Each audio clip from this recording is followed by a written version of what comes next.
খাওয়াচ্ছ তো? এই ও আবার দাম শুনে পালিয়ে না আসে।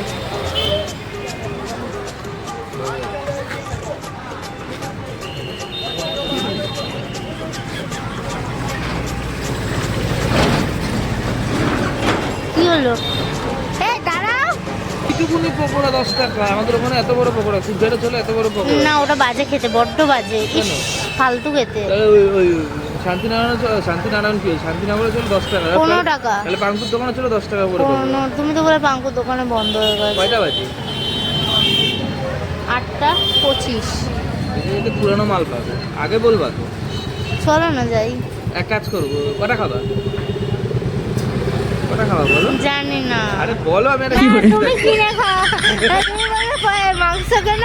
হ্যাঁ। বাড়ি না কয়টা খাবা? কয়টা? না, পকোড়া একটা ফিশ ফ্রাই, একটা লোটে ফ্রাই, এরকম অনেক কিছু মিলিয়ে খাবো, একরকম তৈরি না খাবো। অনেক কিছু মিলিয়ে খেতে গেলে 1000 টাকা বিল হয়ে যাবে। আরে